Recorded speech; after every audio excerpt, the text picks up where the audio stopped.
결국은 또 이제 누구를 위한 그 대통령실이었냐 그리고 경호처에 따지다 보니까 어제 또 이제 충격적인 보도가 지금 관절을 열심히 지키고 있는 김성훈 차장의 그런 행위들인데 야 의전 차량 보내가지고 김건희 여사 생일에 트렁크 열어보니 현수막 올라가고 풍선 둥둥 뜹니다. 평론가님 어떻게 들으셨습니까? 예. 아니, 저는 진짜 아까 사실 역술인을 채용했다라는 보도보다 김성훈 차장과 관련된 보도가 너무 충격적이었어요. 그러니까 이거는 일단은 제가 맨 처음에 봤던 내용은 그 김건희와 윤석열의 개들에게 경호처 마크가 찍혀 있는 옷을 선물하면서 꼬리를 흔들었다라는 거 아닙니까? 그러니까 이거 말인즉슨 그 김성훈은 그저 김건희의 개가 되고 싶었던 게 아니었는가. 그러니까 그것도 애완견. 그러니까 네. 애완견에 그러니까 뭐 사실 작달막한 거 아니었겠어요? 굉장히 막 덩치 큰 개도 아니었을 거고 대부분 그렇지 않아요? 작은 개. 예. 작은 개 그 옷을 등에다가 대통령 경호처 그러니까요. 새겨가지고.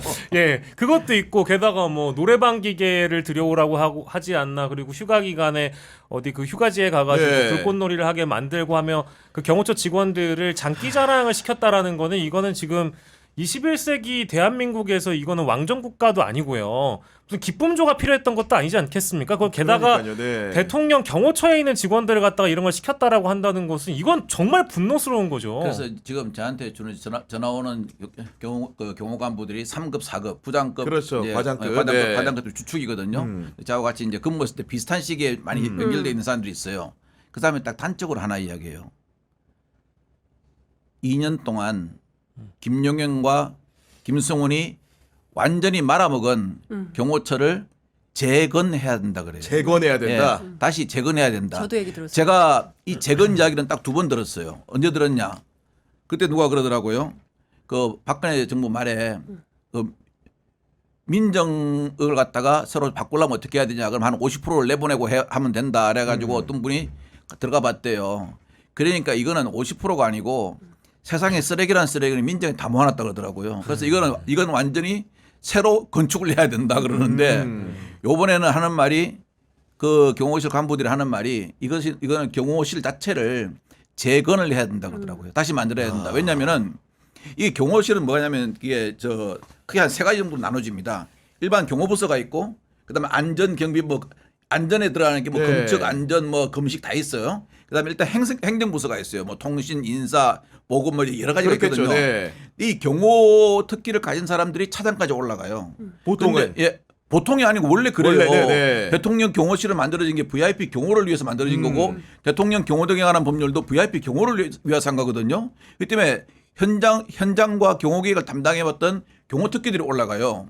근데 유일하게 저는 통신 특기가 차장 올라갔다는 소리도 깜짝 놀랐어요. 그리고 그러다 보니까 자기 뭐라 그러니까 통신특기가 차장 올라갔으니까 네. 이렇게 할 거 아닙니까? 그렇죠. 네. 그러니까 자기 컴플렉스를 갖다가 메꾸기 위해서.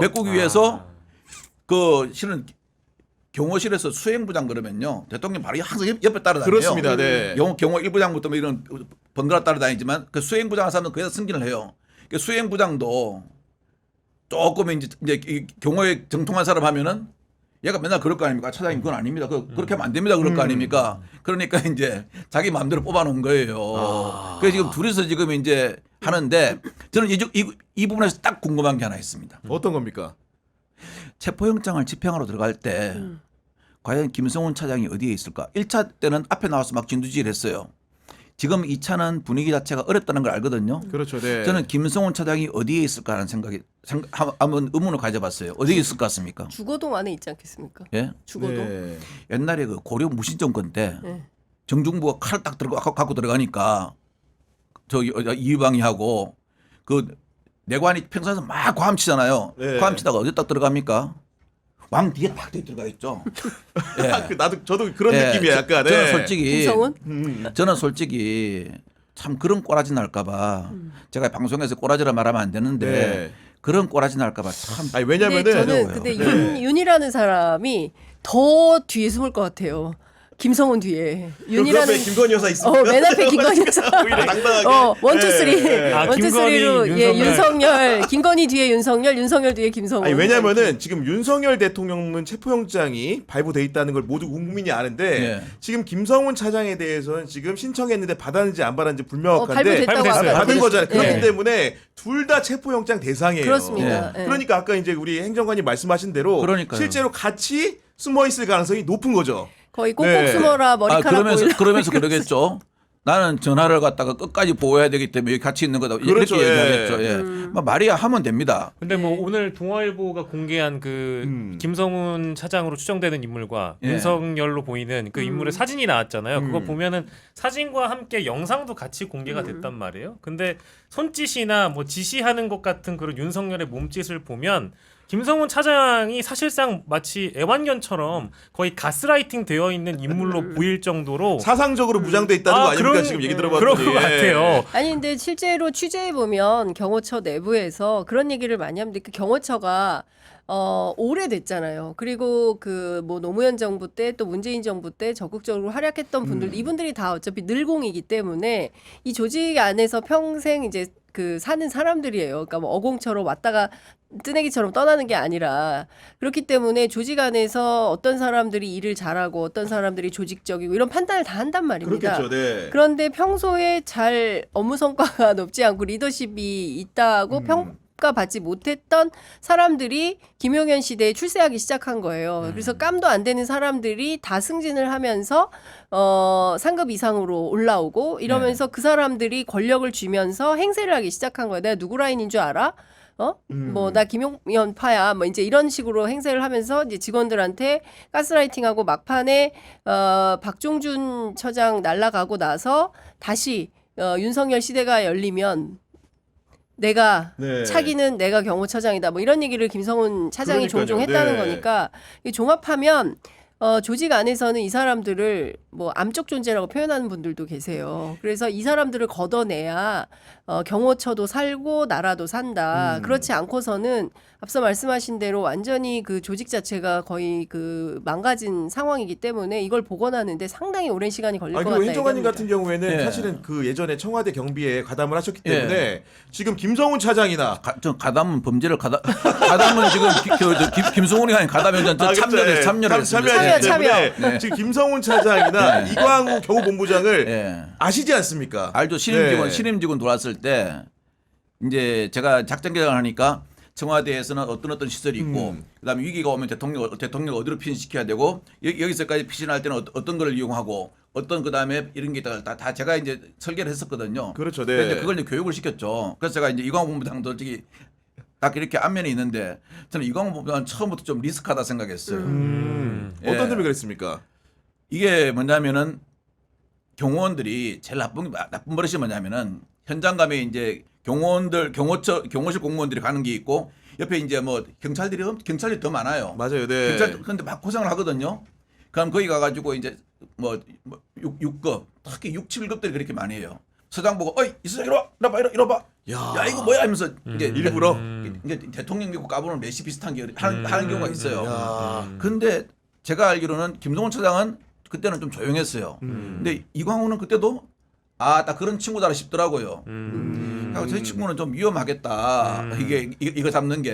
근데 대통령 경호처에 잠깐 말씀드리면요. 자, 대통령이 이제 대통령실에서 나갑니다. 현장으로. 오늘 뭐 대구시 방문이 있습니다. 그럼 실은 차장과 우리가 선발 경호부장이라 그래요. 선발 경호부장은 경호 1부, 2부, 3부, 4부 숫자 붙은 걸 선발 네. 경호부라 그러거든요. 또 행사 경호부. 이거는 현장에 먼저 가 있습니다. 대통령과 같이 한다니. 대통령이 같이 다니는 것은 대통령 경호실장, 경호처장이죠. 그렇겠죠. 네. 수행부장 같이 다니는데 이걸 완전히 바꿔버려요. 지금 김성훈 씨 있을 때는 어떻게 바꾸는 겁니까? 자기가 다 하는 거죠. 옆에서. 그래서 제가 그러니까 이제 경호실 간부들이 그러는 거예요. 아니 뭐야. 기존의 룰을 깨고 예. 자기 돋보이는 방식으로 가니까 대통령 네. 옆에서 돋보이잖아요. 실은 경호차장은 그림자처럼 해요. 음. 예, 실장 옆에서. 그러니까 경호차장이 가고 현장 관리를 전부 다 하고 있어요. 선발부장하고 네. 건축부장하고 가 있으면은 여기서 대통령을 딱 모시고 가는 거는 경호실장. 그다음에 경호실장 비서가 있어요. 비서실장이 4급이요. 그다음에 수행부장. 여기만 나가요. 뭐 대테러 과장. 네. 이건 항상 같은 동선으로 움직이거든요. 그런데 이거는 뭐 차장이 그렇게 하니까 사람들이 전부 다 하는 말이 야 박동준 차장한테 이야기해봐야 상급 절대 안 돼. 아 처장 위에 차장이라고 그렇죠. 예. 사람들이 평가했겠구나. 예. 네. 왜냐하면 3급이 되면요 혜택이 많아요. 왜? 자 경호관들이 이제 2급이 되면 본부장이 되면 네. 혜택이 많은 게 부장으로 나오잖아. 부장으로 나오잖아. 3급으로요. 네. 그럼 보통 한 이제 한 뭐 50 초반 되면 나오면은 실제로 할 게 없어요. 그러니까 전부 다 뭐 사설 경호업체 만들고 만들어 가는데 딱 본부장을 달잖아요. 그럼 딱 나오면은 2년 동안 공기업을 줘요. 뭐 항만 경비공사 사장 이런 게 있어요. 하는 게 많아요. 저도 옛날에 다 보내봤거든요. 네. 그러면 이제 제가 있는 홍직경에 있을 때 저한테 전화 와요. 아 저는 저 뭐 어느 본부장이 저 집이 부산인데 부산 어디? 우리 저 어머니가 노령이라 가지고 많이 아프신데 그 부산에 그 컨테이너보다 그러니까요. 크거든요. 예. 그게 좀 보도가 있으니까. 요직이에요. 네. 어떻게 해서 퇴직하는 본부장은 전부 다 부산 사람이에요. 아니 평택 사람이고. 아 거기 저 부산 항만 경비공사 사장을 보내달래요. 뭐 이렇게 뭐 중간에 충청도 이런 데는 안 갈라 그래요. 그렇구나. 네, 예. 그래서 이제 우스갯소리인데 그런 인사구조를 갖고 있거든요. 그런데 그러니까 경호처 직원들이 요번에도 그러는 겁니다. 하는 말이 아니 우리가 딱 처장 김성훈 이야기 나오니까 경호처 감독이 따르잖아요.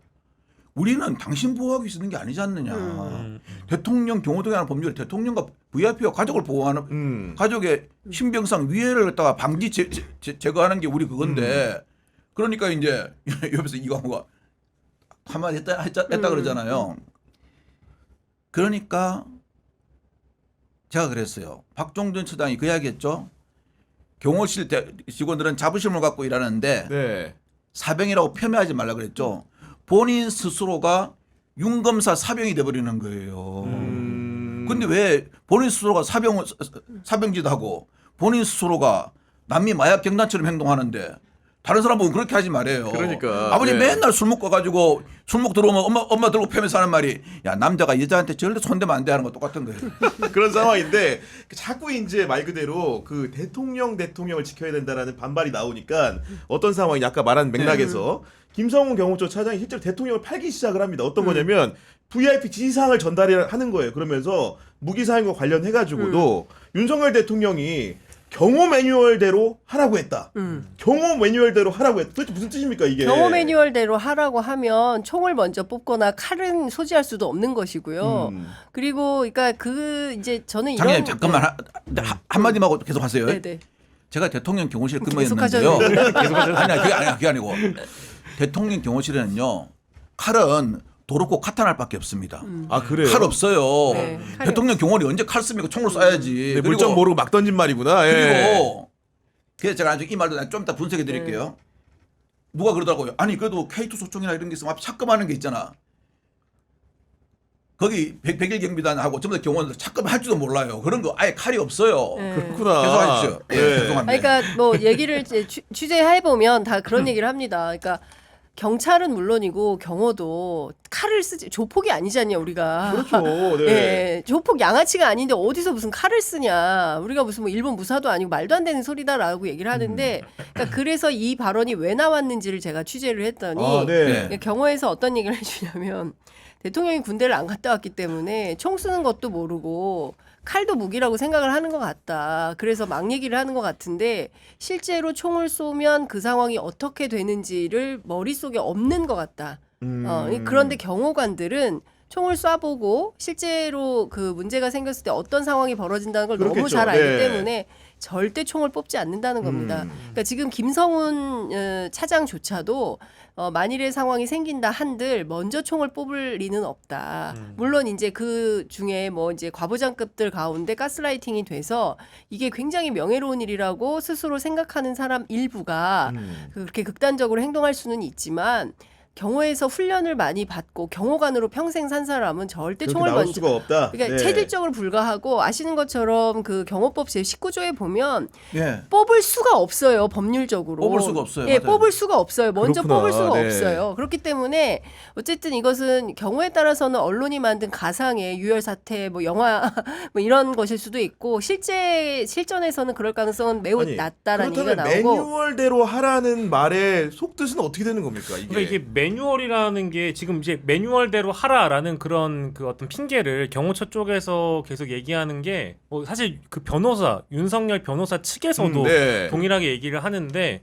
근데 그 경호처 내부에서도 이미 다 알고 있더만요. 그러니까 이제 그 매뉴얼대로 하라라는 뜻이 그냥 할 말이 없으니까 그냥 지어내는 수준이다. 왜냐하면 매뉴얼대로 실제로 한다고 할 수 없을 뿐더러 네. 헌법을 넘어갈 수가 없는 상황이잖아요. 그러니까 이미 체포영장이 발부돼서 집행이 되는 과정에서 매뉴얼대로 한다고 그러면 그 매뉴얼을 실행할 수도 없다라는 걸 이미 경호처 직원들이 다 알고 있는데 지금 어떤 법률적 문제가 생기면 항상 그 매뉴얼만 반복해서 얘기를 하는 것 같아요. 그리고 일상적인 상황에 실행시킬 수 있는 매뉴얼도 아니거니와 지금이 일상적인 상황은 또 아니거든요. 그러니까요. 그 매뉴얼대로 어떻게 생각하십니까? 네.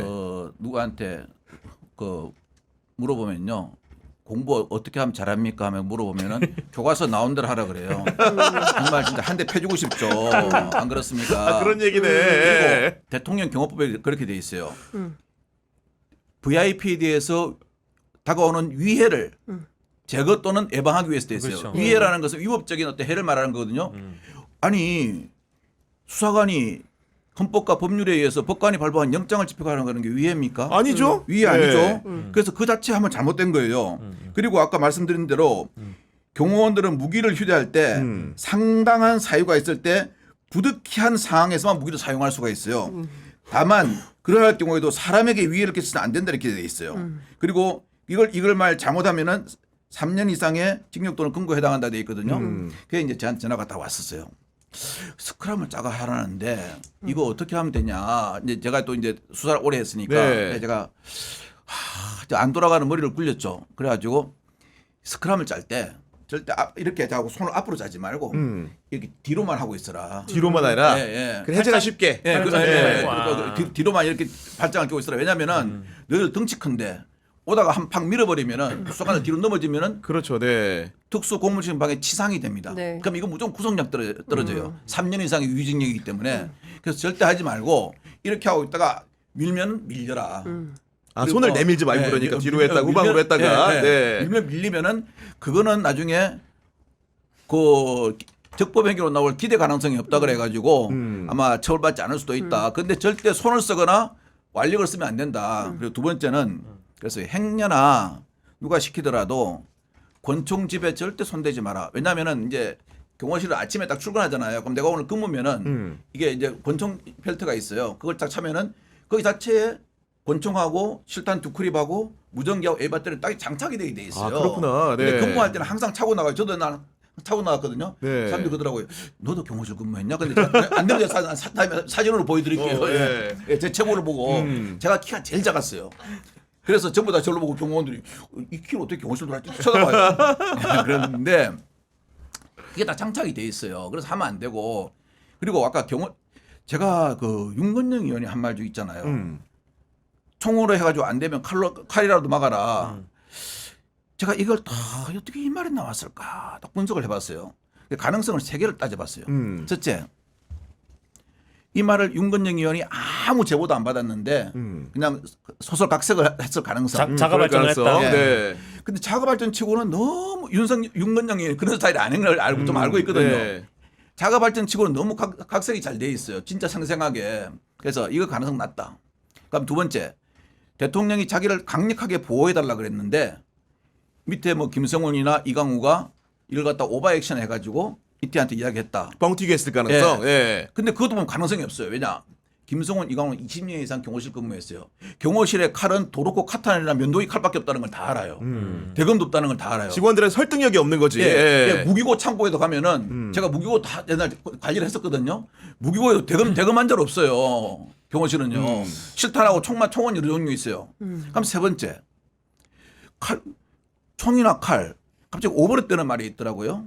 그랬잖아요. 국회에서 문이 잠겨 있으면 도끼로라도 가가지고 문을 때려 부시고 안 되면 총으로라도 해가 총을 쏴서라도 몰아내라는 말은 수사과정에서 나왔잖아요. 어떤 분이 하신 말씀이 그 말씀하고 자꾸 오버랩되는 거예요. 그러니까 우리가 흔히 하는 말로 경호실 안에 시스템을 모르는 사람은 총칼이라는 자체가 어떠한 강력한 진압을 하는 도구에 대한 상징적 의미로 쓰여 있구나. 무력 사용에 예, 무력 사용에 가능성은 그게 제일 많다 하는 게 지금 제가 분석한 내용입니다. 혹시 그럼 케이블 타이도 그분의 입에서 나온 거는 아닌가요? 전 갑자기 궁금한 게. 이분 케이블 타이 모르고요. 근데 아까도 또 그랬잖아요. 네. 나는 오늘 남미 마약갱단이라고 이야기하는데 자 우리 한번 생각해 봅시다. 도끼, 망치, 케이블 타이, 야구방망이 그다음 이거 뭡니까 이거? 니퍼? 니퍼. 그다음에 작두칼 이거. 작두칼. 예. 이거 뭐 이게 주로 있는 곳이 어디입니까? 갱단 사무실에 있는 거예요.